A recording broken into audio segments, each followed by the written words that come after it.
Hello, I'm back with another quick vlog. And Father Mike and Father John are the nicest people in the world. Oh my goodness. You know, whatever mojo was in this house, it was making me depressed. And like, I have no reason to be depressed right now. And I, you don't understand the power of the occult. This house was very, very, very much affected by one person staying in this house. Not staying, but coming and going. You need to be very careful. You need to be very, very careful about who you let in your house. And if they start asking questions like, where do you sleep and what do you eat and things like that, you need to be very careful about your answers. Yeah. Anyway, so yeah.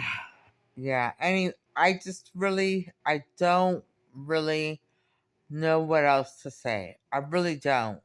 I only know that I feel much better. You know, Father Mike helped me and we prayed the rosary. And yes, she prays the rosary with me every night, although she hasn't yet prayed it out loud since a week ago. Okay, yeah. So, um, but Father Mike and I prayed the rosary, and then Father John helped me get over the intense, suffocating feeling. Ugh. Ugh. Anyway, but yeah, so stay away from people involved with the occult, and I don't know. I mean, it just seems like it, you know. Okay, I've said it before, and I'll say it again. When you get involved with the devil doesn't want you to be a normal person. This is Father John. The devil will distort your humanity. And you, as Marissa has said before, will begin doing things you would never, ever, ever have thought you you would do. You would do. And and they will send people to use subliminal messaging and put magic in your TV and all around the city where you go to make you feel really uncomfortable and really ashamed of what you just started doing. This something to play around with because they will have you doing many, many different things. They will make a plan for you. The second you start playing with the occult, people will make a plan and they will do anything to make it happen. Anything. So, if you want to stay normal and not do very, very disturbing things, because it's not just casting spells or getting even or doing any evil towards people or conjuring up your own whatever or making a day beautiful or whatever. It's not just that. It's what comes back to you. And it's so terrible. It's so terrible. So, we are warning everyone once again to stay away from the occult. If you are in the occult, you need a priest to help you get out. And if you are friends with someone who is involved with the occult, you need to stay away and pray for them and pray for yourself. Yeah.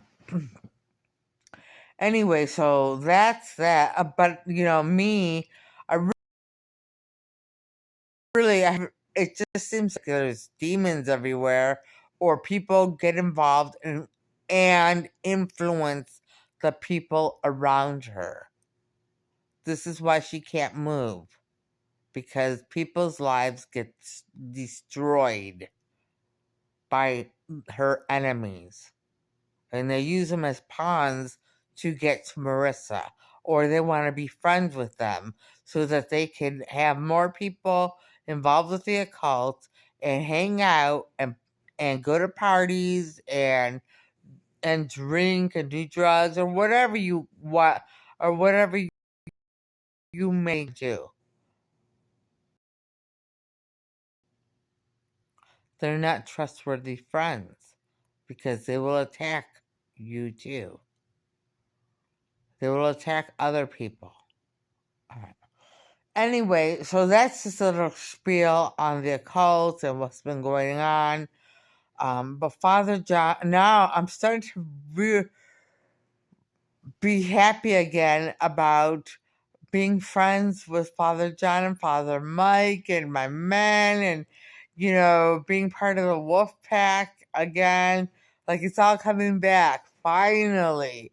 Finally. Like I don't want to let anyone else into my house ever again, because it all started so like, I don't know. It's just so normal. At least they pretend to be normal. But if you look closely, you see the cracks. And Marissa has trained herself to look very closely at people. Yeah. Anyway, so next thing I want to say is that I found some images for the for our Father John Wolfpack logo, but not everyone approved them. So I'm gonna have to look again because they can't. Yes, we can, and we will send her images for her to approve and for all of us to approve. Yeah, but Father John has the last say. No, we're letting Marissa have the final say. Okay. I can't wait. I can't wait. I love Father John. Father John, I love you. Thank you. And I love you too very much. And Father Mike, I love you. And I love you too. Very, very much. Thank you. I don't know. I mean,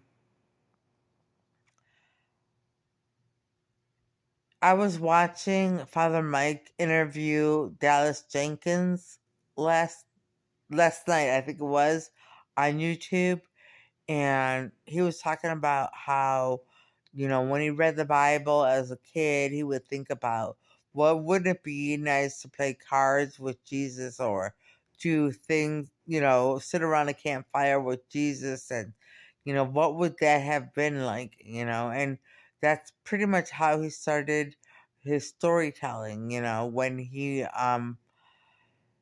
started The Chosen. I mean, he had a failure, but then, Jesus spoke to him through other people. And, when he saw the signs and it all made sense, he continued on. Well, he said that the first uh, movie about Jesus that he made, it was released was released that was released in the theaters, um, was a flop. And so then he was ready to he didn't know what he wanted to do or what he was going to do, but he got signs like from the Sermon on the Mount, and something stood out to him, and the thing that stood out was that um that